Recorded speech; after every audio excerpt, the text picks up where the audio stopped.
Just keep it simple. A portion of your salary is yours to keep, according to the book, The Richest Man in Babylon. But many people don't know how to keep it. So they think, oh, because I've used it to buy things for myself, it's yours to keep. No, it is yours to keep for the rainy days. Yes. Just keep it maybe 10% or 20% and keep putting it aside long enough, then see what happens with compound interest. And that's a good one. I hope people would understand and learn from this. Yeah. Hi, I'm Precious, and you're welcome to another episode of the Entrepreneur Series at the Diaspora Code. We celebrate African entrepreneurs here, and today we have Henry Ideas. So just sit back and enjoy. Oh, hi, Mr. Henry. Hi, How are you today? I'm all right. I'm good. Okay, so you're actually welcome to the show. Yeah. And now let's talk about you, Henry Ideas. How did you come about the name? Henry Ideas that's a very good question. I understand that ideas rule the world, and I've been thinking if I will have to rule my own world, I need something that automatically rules the world. So there comes Henry Ideas. So Henry is like the head of house, head of family. Ideas rule the world. So the head of ideas, kind of. It's just mixing my name with something I feel like I used to rule the world. Yeah. And how long has this name been in existence? How long have you been going about telling people of Henry Ideas? I think we're about 3 years now since I started content on social media. Yeah. All right. So your videos, the videos you put out there are actually an inspiration to a lot of people. And I know there are lots of people that are always there wanting to learn one thing or the other. Now, can you share like a personal story or experience that led to the focus on creating content around entrepreneurship? What made you feel there are people out there that needs, information like this?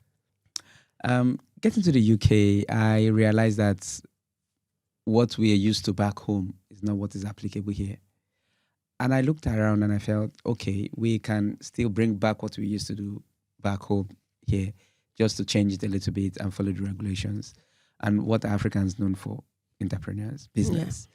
So I decided to say, look, I will go counter to what I've been told. Because getting into the UK, they've put down the principles. Get a job, continue the job, save more money, build house back home and retire. And I felt there's more to life than that. And I'm the business type. So I felt, no, if I must do this, I need a community to do this. So I kept on putting it out there. And there were so many negative comments, of course, but people start accepting it. And now it's becoming something very huge in the country. And a lot of people are looking into going into business with these constant ideas I've been putting out there. So for me, I just wanted to go counter to what is the norm and bring back the African spirit into the environment. So that's why I decided to. So when you say back home, like entrepreneurship back home, do you think it's different from what is here? Like entrepreneurship, do you think there are differences back home and here in the UK? Yes, especially when it comes to the regulations. Back home, a lot of things, when I say back home, I mean Africa, Nigeria, for example, where I come from. People don't follow the regulations, and a lot of people don't even. I've had someone reach out to me and say, I traveled to a city, the next day I rented a shop and I've started my business, which is not applicable here. So there are lots of differences. But then business is business if you know what you're doing. Yeah.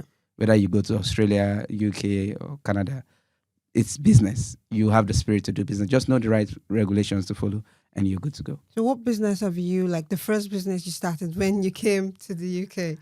I started selling books. Oh, and how did it go? I love reading. Okay. And I wanted to keep in touch with back home to my roots in Africa.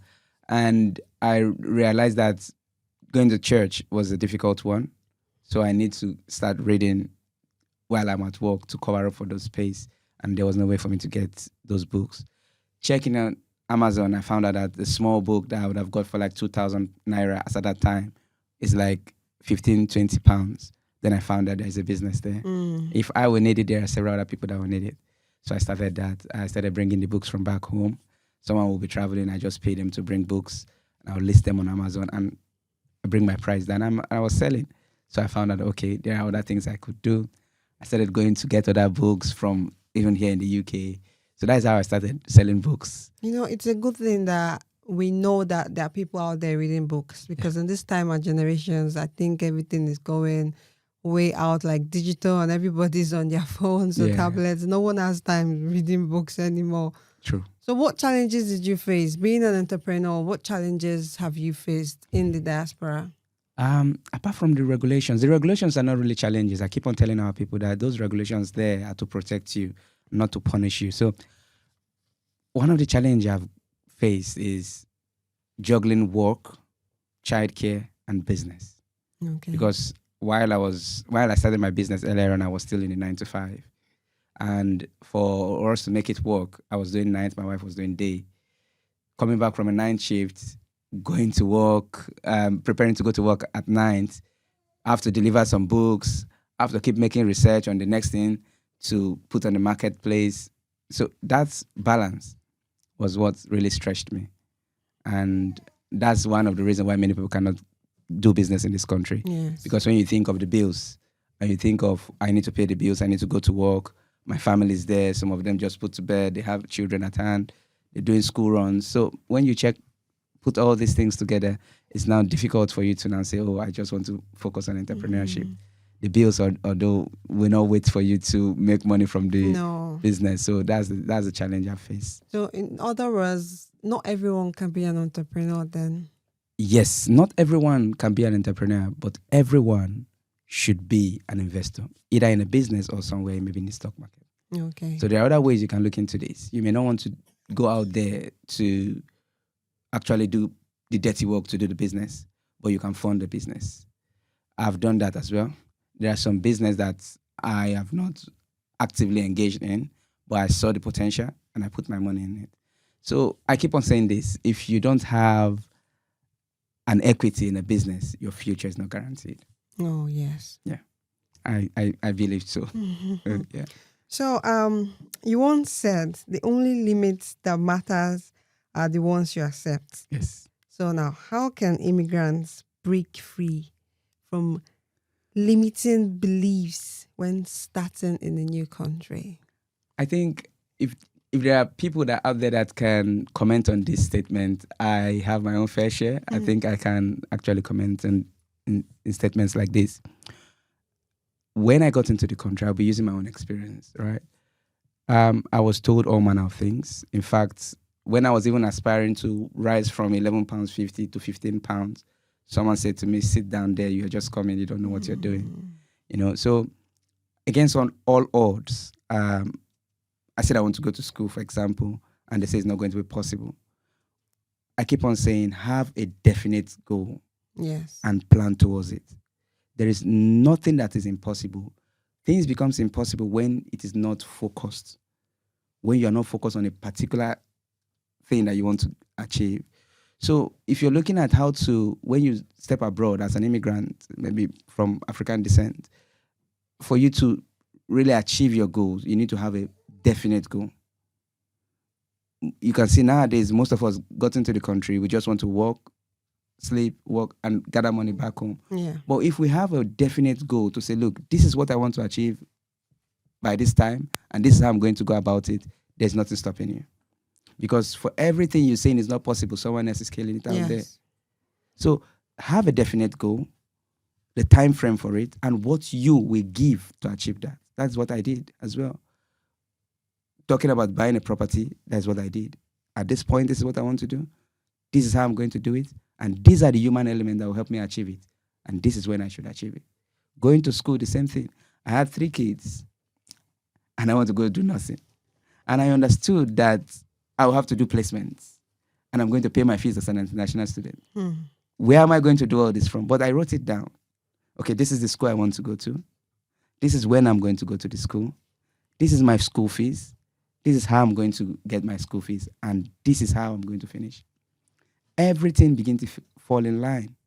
I didn't need to start running around because already I have a definite goal written down on paper.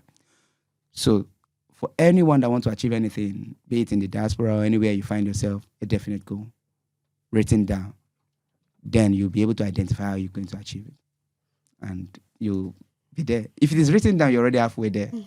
Yeah. You know, my auntie, we had a conversation and we're talking about life generally as an immigrant. And she said, all you just need to do is just have your projection and say, this is where I'm going to, and this is how long I want to be here, and I want to progress to there. And that's the truth. I feel most people do not have a definite goal. Yeah. And that's what's killing a lot of us. Because you can imagine, I was in a taxi, and the taxi driver asked me how long I have lived in that area. And I told him, and he laughed. He laughed so hard. And I was thinking to myself, like, what's funny? Why are you laughing? And he said he's been in the country for about 25 years. And I'm like, how long have you been doing this job? And he said he's been doing it for about 20 years. And I'm like thinking to myself, I don't know, it's your choice, but yeah, I felt you would have progressed, probably bought a lot of cars. You can see Uber, you know. But no, he just, that was where he wanted to be. Yeah. And there was no goals. He said he doesn't even know how he had come this far being in this business as a taxi driver. I'm not condemning being a taxi driver, but I'm just saying that, like, he didn't even know 20 years had gone by. Yeah, that's the thing. I had no idea. And again, I think one of our greatest worries or problem are among the immigrants, right?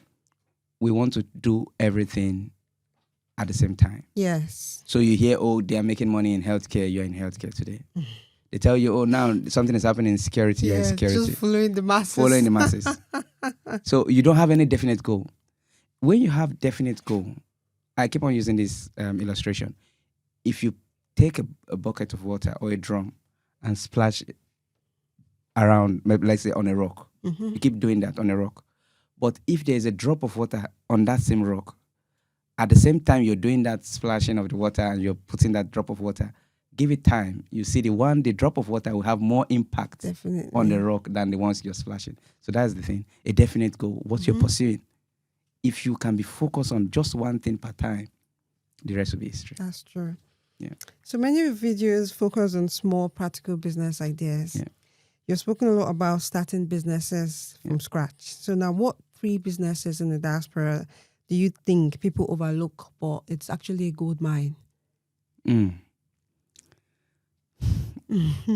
I know this question is like, it's broad because what works for you might not work for me. Yeah. And most of the things that require, for you to start a business, a whole lot of things.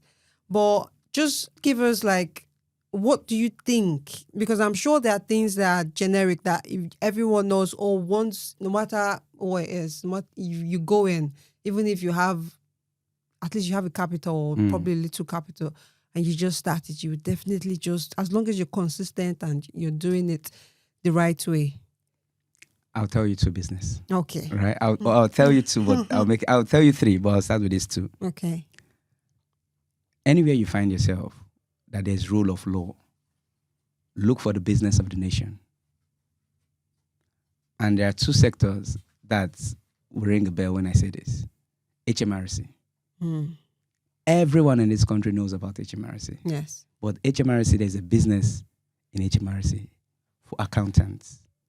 And in this country, you don't need to go to study and have a degree in the university to become an accountant. You take courses. Yes. And you can practice as an accountant.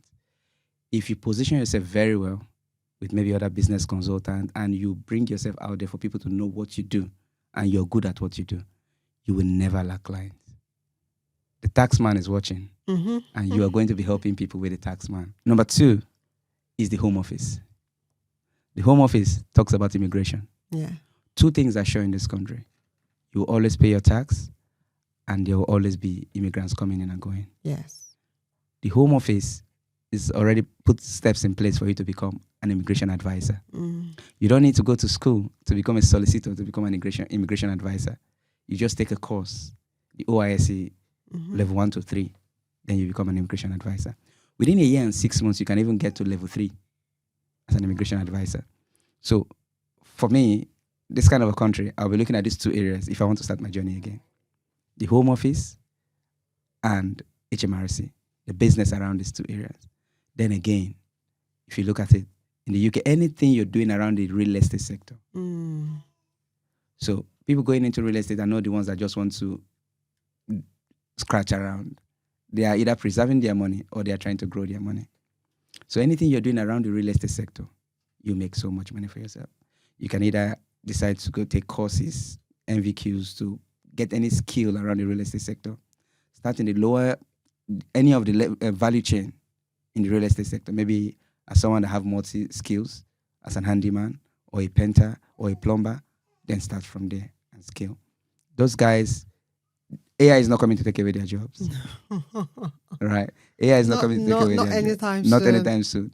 So these three sectors, for me, I think I will have to position myself there one way or the other to make money for myself. Yeah. Oh, that's a good one. So how would you advise someone to balance a 9-to-5 job while building a business for themselves, especially if they're working towards self-sponsorship? Right. If they are not the main applicant, okay, and they're trying to create a business towards self-sponsorship, even if they have a 9-to-5 job, I would tell them to always network. Because if you have a 9-to-5, the fastest way to get out of that 9-to-5 is to network. You cannot be invisible and break through. Okay. So you need to be out there because there are things you don't know someone else knows about it. And if they don't see you, they can tell you. Back in the days when I finish a 9 shift and I come home, my wife is at home, I shower and I'm out networking. I will go to networking events because there are things I want to hear. Mm-hmm. And one of our limitations is that most of the things we know are around what we do. You are doing healthcare, the whole numbers in your phone are people that are in healthcare. So what will you know what's happening with taxes? What's happening with other business? What's happening in the logistics industry? You won't know all that. You know the opportunities available for you. No. So therefore, if they are setting up a business towards self-sponsorship, if they are the main applicant or they are on their PSW, for example, and they have a 9-to-5 job, then they should be networking in any field they are trying to get into. Get the right information, get knowledge about it, start putting structures in place before they jump out from their 9-to-5 to pursue their business. If they're the type, let's say, for example, they are on a skilled worker visa already and they're looking towards self-sponsorship. You know, the thing we call self-sponsorship is a skilled worker visa. Mm-hmm. So it's a business applying for license, Yeah. then employing a skilled worker and sponsoring them. So what they can do is, if they have the money, they can let their dependent or someone else run with the idea they have while they sit back to observe what is going on because they cannot actively run the business. So when the business picks up, they now put in the application. Right. So first, what they need to do first is start to network. Know about the industry you're getting into, then start a business there. Oh, yeah, that's a good one. But you know the thing about networking, like for me, I'll use myself as an example. It's difficult, especially when you have to travel. I have traveled to places, and I know a lot of people cannot do it, just so I can meet people, network, and we share ideas. But I know a lot of people that are struggling. They can't even move from one location to another just so to meet people and let them, connect. Not all networking events are physical, Mm-hmm. Some are online as well. Get yourself in the space where you can speak to someone other than yourself. Be it online. So there are some groups you join. You look at those that are very active in the group. Yeah. Then you connect with them. That's true. Yeah, there are some information you will never get even if you use ChatGPT. Oh, yes. But someone that have done it, that have seen it, that have handled it, will be able to tell you. So, again, you have to choose your hard. You want to break through is hard. You don't want to break through is hard. You have to choose one. That's true. Yeah. So, I'm sure you must have met a lot of entrepreneurs. Absolutely. And they will definitely share their stories with you and their challenges and everything. So what common mistakes do you think most entrepreneurs make in this country? Again, it's trying to do it alone. All right. If you try to do it alone, you'll never get it. And it's common among Africans. We just feel, okay, I know it. I've done it. This is the best I can go. But things change. So if you try to do it alone, you will be stuck. No entrepreneur succeed in business alone. So that's one of the common challenge among Africans. Sometimes we feel, oh, if we let the next person know, they're coming to take our business away from us. That's true. But sales are everywhere to go around. Again, trying to cut corners around the regulations. I will keep on saying this. The regulations are not there to punish you, but to help you succeed in business. If you can make the regulation, you can come out any day, anytime to say, oh, I'm a business owner, I run my business, and this is what I do. Yeah, so those are the two things, I think, trying to do it alone and not keeping up with the regulations. So do you think, which do you think is safer, doing it alone or doing it with the wrong person? Because I know a lot of people that have struggled and said, okay, I can't do this alone. I'd want to partner with someone. And then they find themselves even going through more difficulty than they did when they were doing it alone. So which would you think is more? Because I know a lot of people would say, no, I don't want to work with people. They will drag me down or they will take me back. So which do you think is safer? Sometimes not doing it alone doesn't mean you should bring them into your business. I'll give you an example. Have you noticed that the guys that does estate agents, for example, they don't work alone. So they have, for example, they have solicitors. They have those guys that brings the signboards to come and put and take away. Oh, yes. They work with cleaners. They are not alone. Now, most times, you can also get clients when you don't bring it, someone, other person will bring it because you've not been doing it alone. They can also refer people to you. Yes. But within African communities, we want to do everything alone. If you ask an African now, they don't have what you're asking them. Where can I get this? They say, I don't know. They won't tell you. That's very common. So why? Why can you not have a team that you trust among yourself? If you look at the Asian communities, it goes round among them. That's you not working alone. Yes. Because there are things that may be happening that you are not aware. Someone around your team will be aware. Exactly. So it's not a must that you bring them in to partner inside your business. But let there be division of labor. You create other channels for other people. In your own days as well, they will create other opportunities for you. So that's another way of not working alone. I think when you've explained it now makes it more understandable. Yeah. Yes. Okay, so let's talk about investment. All right. Now, many immigrants want to build wealth. Yeah. But they're unsure where to start from. Now, from your experience, what's the smartest way for someone in the diaspora to begin investing? I met someone one time who was giving an advice. I was not there in the conversation. I was just passing by, and he was saying that he would advise people not to buy a home. And I'm thinking, but I thought that's what we're told. Don't rent, buy. But he was advising against buying, and I'm understanding. I'm trying to understand what exactly is he talking about. So in this context now, what do you think people should invest in? Is it property? Is it what exactly do you think people should invest in? Some kind of information out there, it may not be applicable to some people.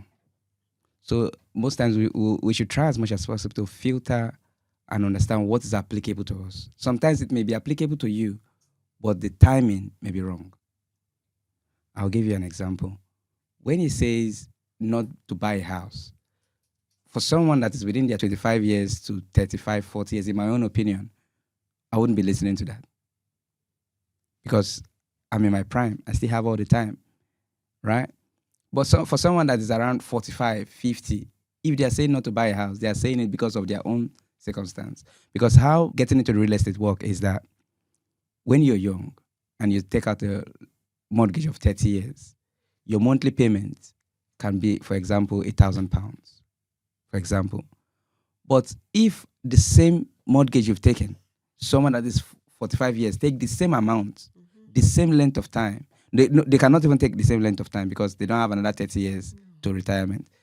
Their own monthly payment may be almost 1,008. Because 25 years and 45 years, there's 20 years gap. So it is the same advice, but it's applicable to different people in different ways. I will always say, what is your end goal?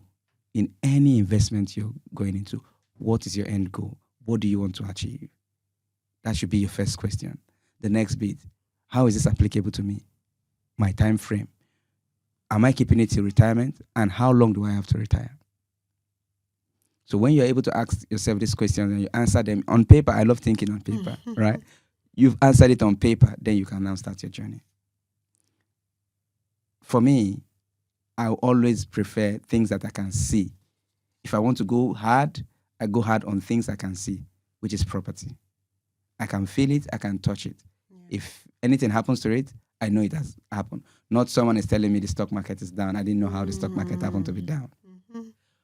Stock market for me is a long-term game. I invest in the stock market as well.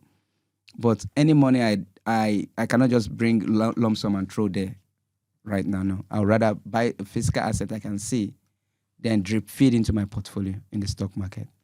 So if you're asking for an immigrant that just got in and you're thinking, how can I build wealth investing? If I have another 30 years to spend in the stock market, let's say for example, I'm 30 years old, I will start with ETFs. ETFs are exchange traded funds. I won't start going to look for the next Amazon, the next Tesla, the next shiny thing in the marketplace. I will drip feed into my portfolio. I'll open a stocks and shares ISA. Now, this stocks and shares ISA protects your money from the taxman. So all your profits, all your capital gains is being shielded away from taxes as at now. Maybe if the law changed tomorrow, I don't know. Right? So I will start there and drip feed into my portfolio. It is better I start something than doing nothing while I save to get into the property. Because, of course, buying a house, you don't just wake up one morning and start that you want to go and buy a house. You have to save towards it. But the stock market, you can start the next hour. Just create the account and start drip feeding into it. And I wouldn't want to make it fancy. Just ETFs. And that is it. It has been proven over and again that if you do that for a long time consistently, you'll be better off than someone that is looking for the next shiny thing to buy in the stock market. Just keep it simple. ETFs. Drop feeding every month. Let it compound over time. You don't need to do anything to it. Yeah. Just keep watching it and let it go.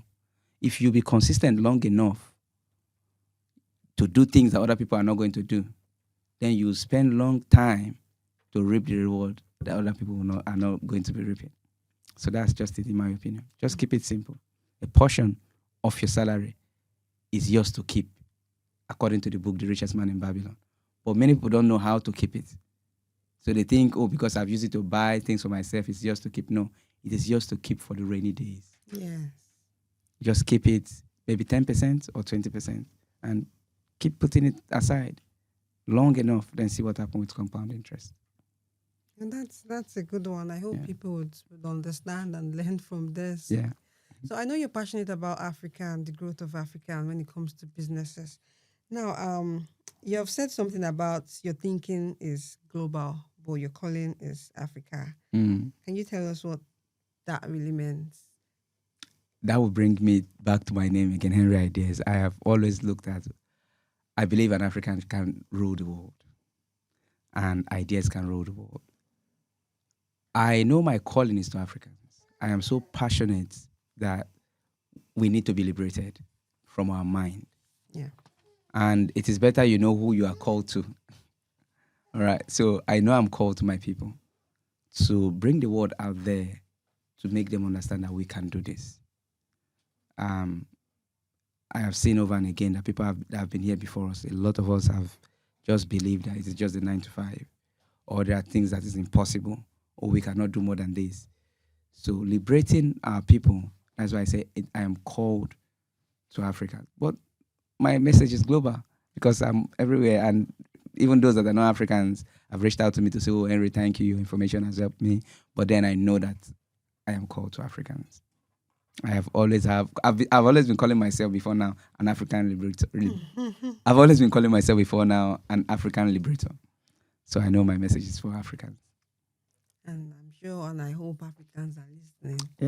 Yeah. They are beginning to listen now. So why do you think African entrepreneurs sometimes struggle to scale businesses in the diaspora? And what do you think they can do to change it? What they can do to change it is being transparent to ourselves. Again, when I say we don't work together, is because of we are not transparent to ourselves. We always think if this person shines brighter, it exposes my inefficiency. So if I see you doing something good right now, I will do everything to make sure I discredit you. So that way it doesn't make me look stupid. Well, don't you think that's witchcraft?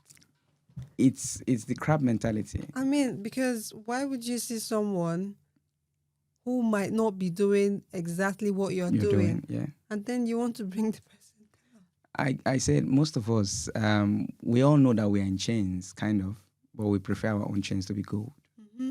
So as far my own chains is better than yours, That's okay. all that matters. Oh, that's all that matters. They don't want to break free. No. Instead of us to look at breaking free, no, even look at it back home. For example, in Traore, many African leaders are against him, not because he's doing something wrong, but because why will it be this boy? Yes. It makes he's making us look stupid. We've been here all these years. So what he's doing now, we cannot do it. So we need to discredit him. Not because we want to come together and fight for one cause, no. So it's the same thing. And I tell you something, wherever you learned your leadership skills from will determine how you lead. That's true. So back home, we have grown to understand that we are all in competition. We struggle to get into the bus. Yes. We jump queues. Yes. It makes us look smart. We outsmart the next person by being corny. And we think we are smart. So when we get abroad and if we have not tried to outsmart this person doing it well, no. Because that is how we have learned our leadership. That's how we have learned our leadership skills. So that's how we are now leading. And that is it's not a good way at all. Never. It's not healthy, because how can you be in a competition all the time?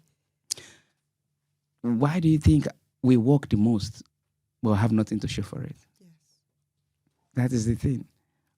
Most people, their business today have the potential to create for business for other people. Mm-hmm. They know it.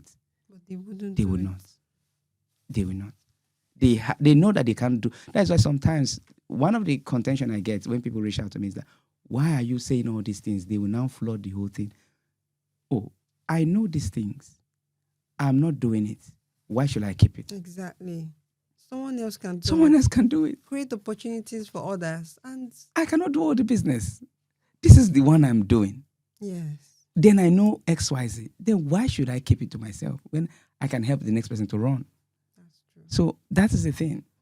And we don't understand that these things have a ripple effect on us. If in the community we are known to be business type, it takes away that stigma that we are here to get benefits. Exactly. So the next person coming in, it will pave the way for them. And sometimes you don't understand that. You don't have the spirit to run this business. But someone else coming in may have that zeal to run it because they have another experience or another passion different from you. If they succeed in it, they can also pave another way for your own passion. Yes. So it has ripple effects. When you don't let them succeed, you too can't grow more than where you are. So that's the thing. They don't understand these things. It will take time for us to really to break this chain. Yes. Yeah, because of the way we learned our leadership skill.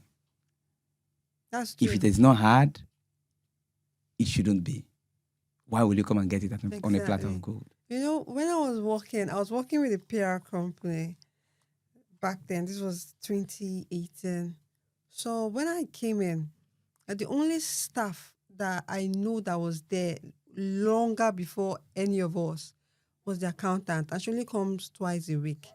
She's a Muslim. So I asked her, like, are you the only one working here? Why nobody, like, how come no other staffs? So she then had to tell us the story. She said the boss fired everybody. And I'm thinking, why would you do that?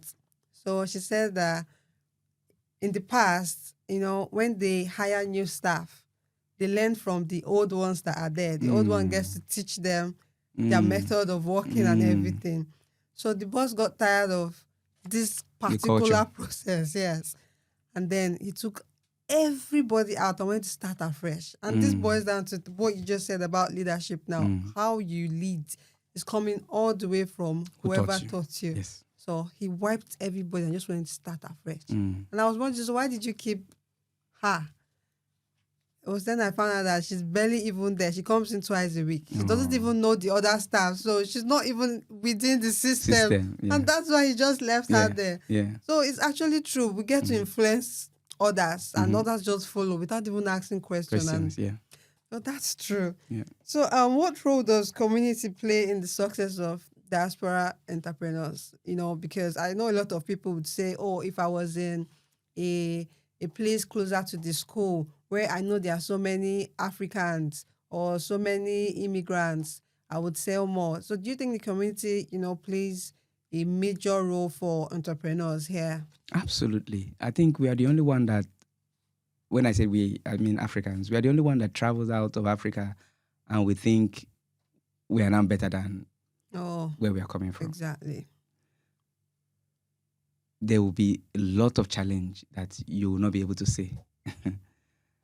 And if we don't embrace our community, our wealth creation tools will be passed down to other ethnic groups. That is why you see someone say, I prefer buying XYZ from an Asian shop. Not because an Asian shop does it better, but that mentality is still there. They don't want to associate with.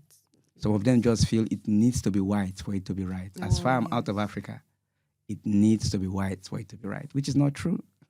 So that mentality of trying to, once you're out of Africa, no, let me not associate. I think my community is my own problem.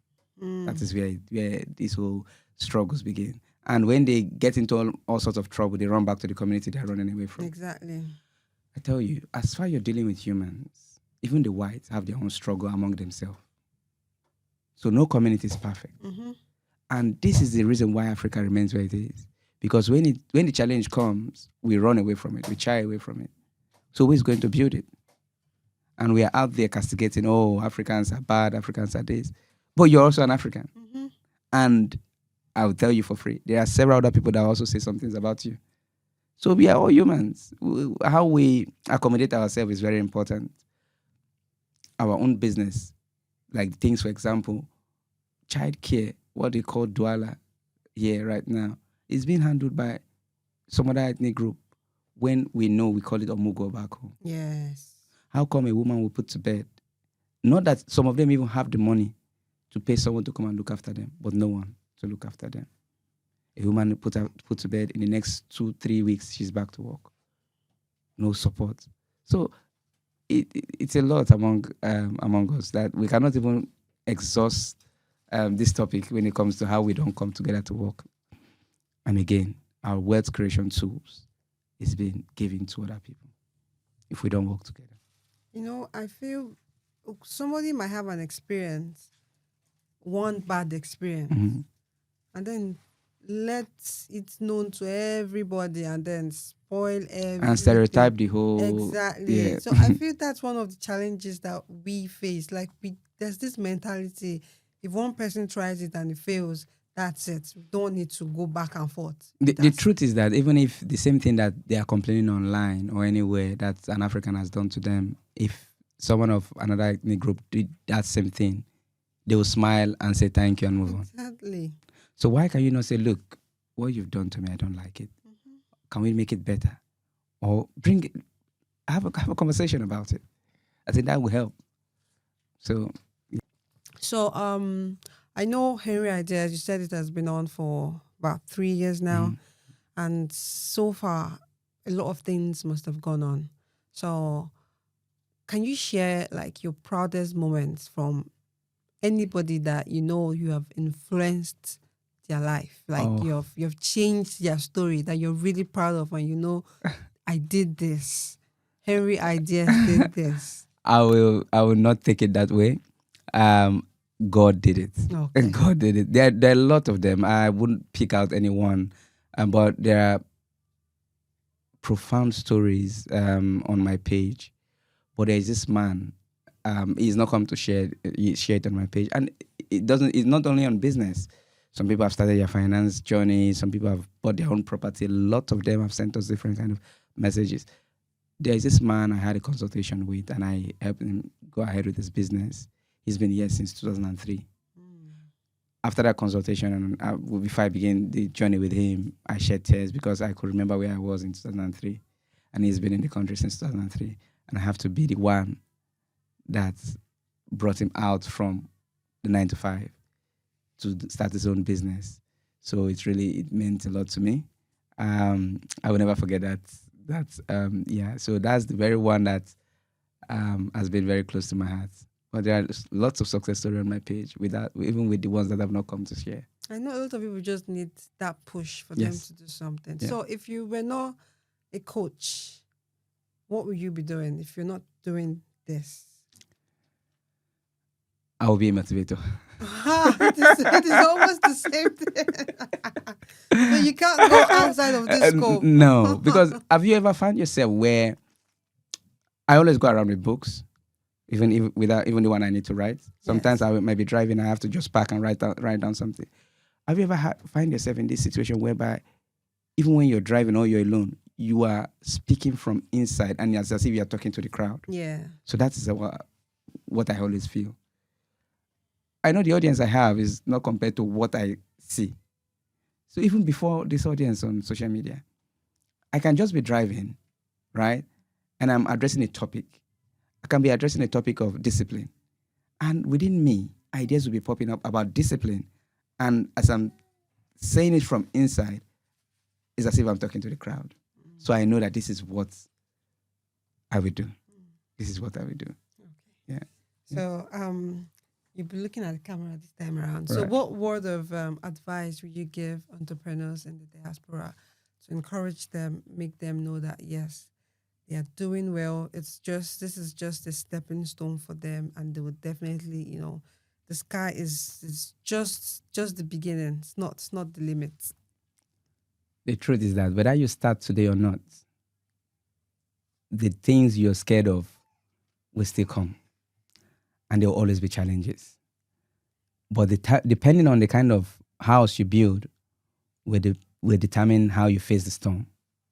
If you're the type that you're an entrepreneur, your journey starts when you decide.